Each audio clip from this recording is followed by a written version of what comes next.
20 years ago, in 2003, the President of the United States, George Bush, started a war against an independent country, Iraq, justified on a big lie, that Iraq was hiding weapons of mass destruction.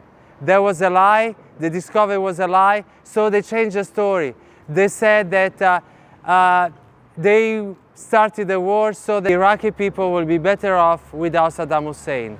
Instead, for 20 years, and he created only a hell for Iraqi people, creating a civil war and creating a monster called ISIS.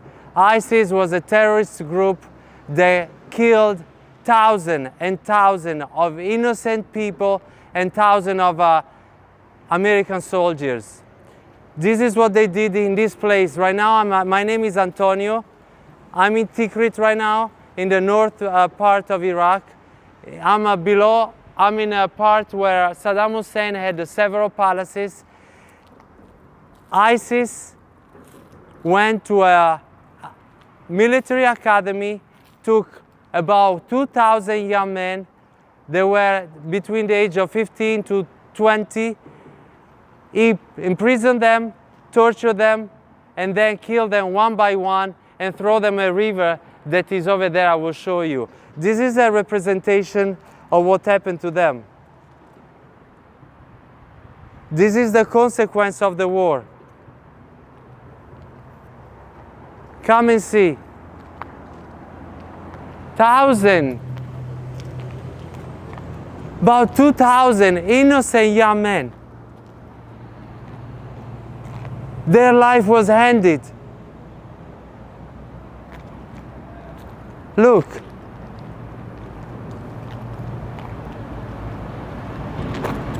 Like they were nobody.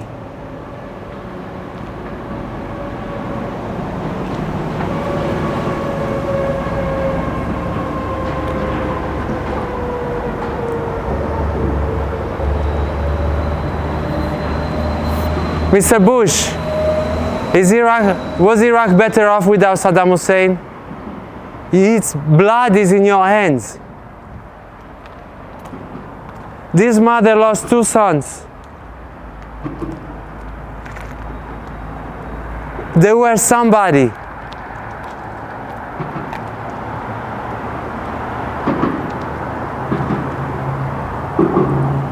This is when these young men were imprisoned and taken to their last hour.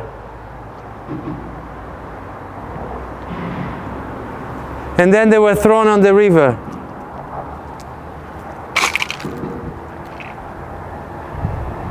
Look.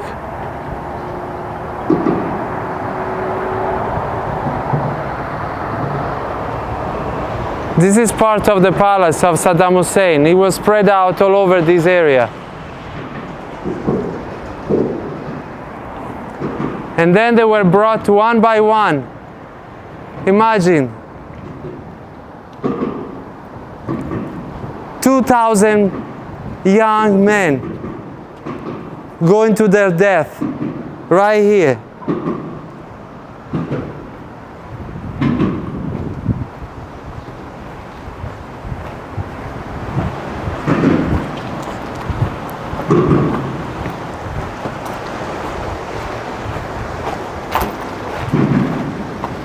There were some were thrown from their hill over there. Some that were shot, taken over here,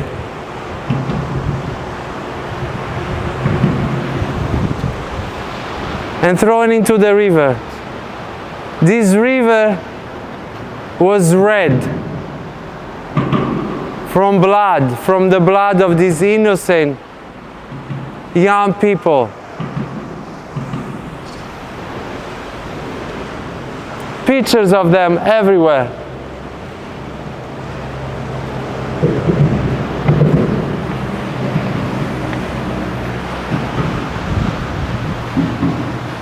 This is another spot.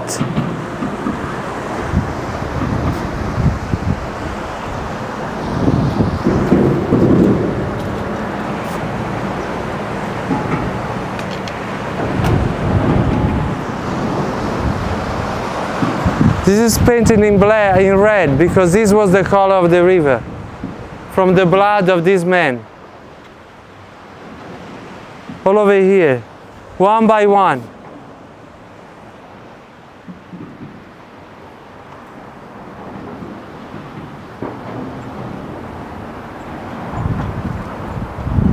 Look.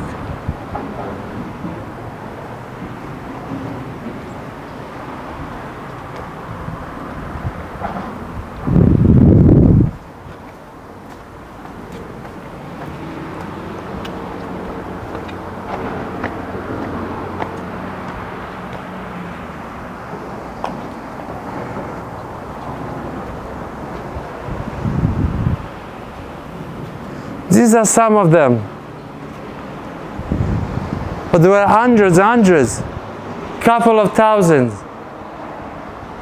Look.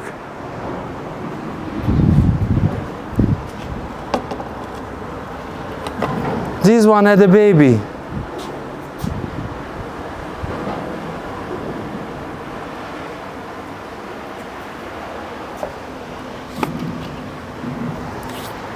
Most of them were Shia Muslims, and ISIS hated Shia Muslims, and so they killed them. This is Imam Hussein, the grandson of the Prophet Muhammad. And here again, Imam Hussein. Look at this guy. He was having a happy life until ISIS came.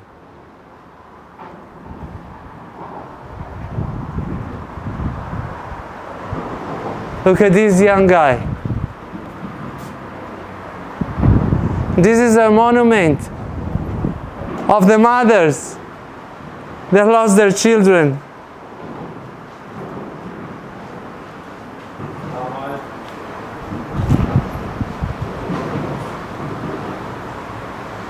Imagine the pain of the mothers.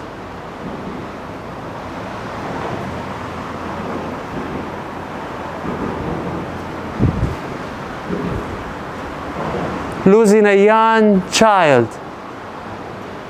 for no reason.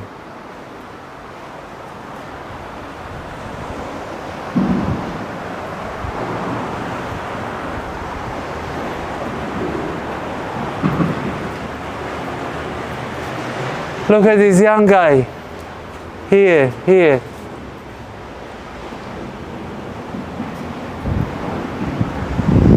Look at them.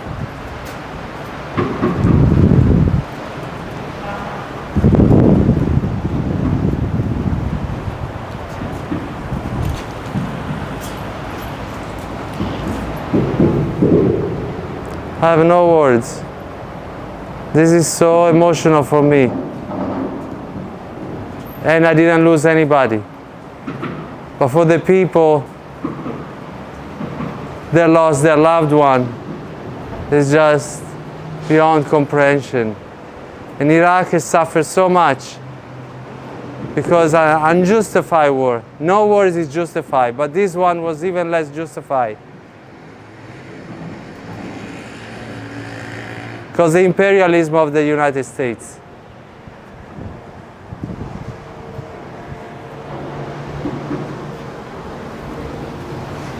Look, blood. This is the color of the river. These are all the men that were killed.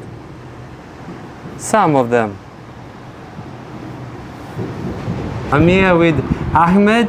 He's from there. Ahmed, where were you living when this happened? So our hometown is called Al Alam, which is across the river from Tikrit and this place.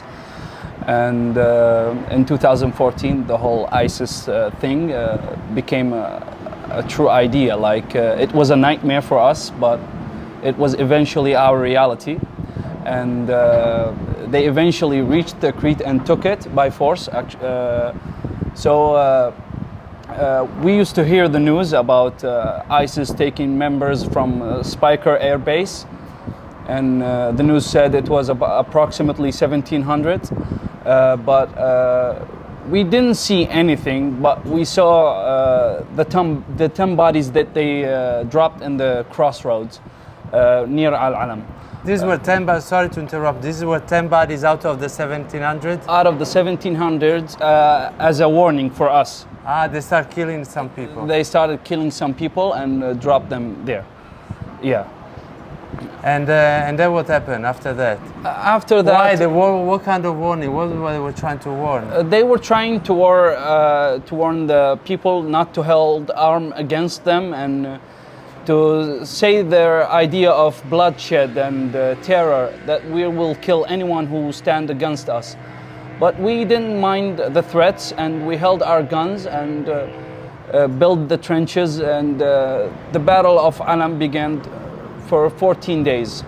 We could have held the battle for longer if the government was true to us. They promised us with weapons and ammunition and air defense, and none of it came actually. Really? Yeah, they dropped like a few light machine gun ammo, and that's it.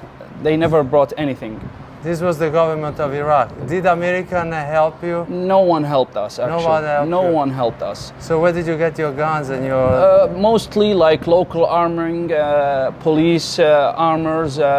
Some of the army troops have left the area, so we took their guns and we started fighting with that. We fought with what we had, and we did what we saw right at that time. And the Battle of Alam continued as documented for 14 days, which actually there is a famous woman, Umayya al-Jbara, who is the first woman to die against ISIS. She actually died on the trenches of Alam. Yeah. How did she die?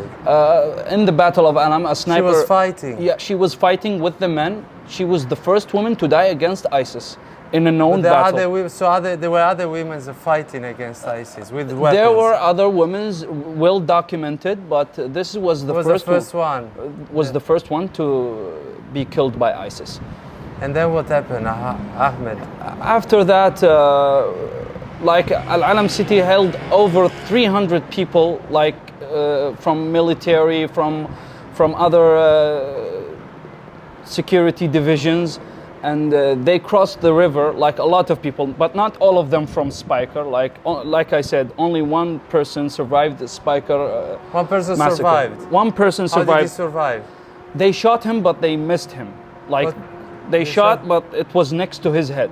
And the blood of his companions fell on his head, and they thought they shot him. He passed out for like over 2 hours. When he woke up, there was no one there, just him and his falling comrades.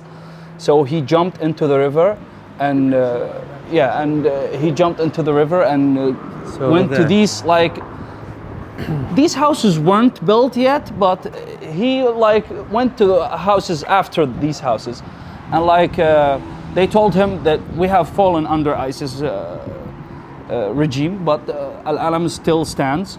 So yeah. So he came to Al-Alam, and people have brought him there, and we welcomed him, and he stayed there for 14 days, like I said, during the battle, until ISIS started to be overwhelming for us. We ran out of ammo, we were mortared every day, we were having serious fights with them. And when we started running out of ammo, we started making for them, like him and the other over 300 people or more. I don't know the exact number. Like I said, I've seen 50 people, 50, in one house from other states of Iraq, other parts of Iraq, in Alam. So we made fake IDs for them, and we smuggled them to Kirkuk, which hasn't fallen yet in the hands of ISIS. And after that, we hear the news they have reached their families in a safe manner. Why they couldn't join, if they were not captured anymore, why they couldn't join you in the fighting? Because we have already fallen. We were hiding them in our houses, and ISIS was in the streets. We have run out of ammo, and the battle was over. We couldn't fight them anymore. Okay. Yeah, so we smuggled them instead, because we can't fight them. No one is willing to support us, not with armor, not with airplanes, not with anything. And ISIS was big at the time. It was in the peak of his power. And we were just a small town, like it held about 25,000 people. Very small. Very small town. We did what we could, but... So what happened to the bodies that were here in the river?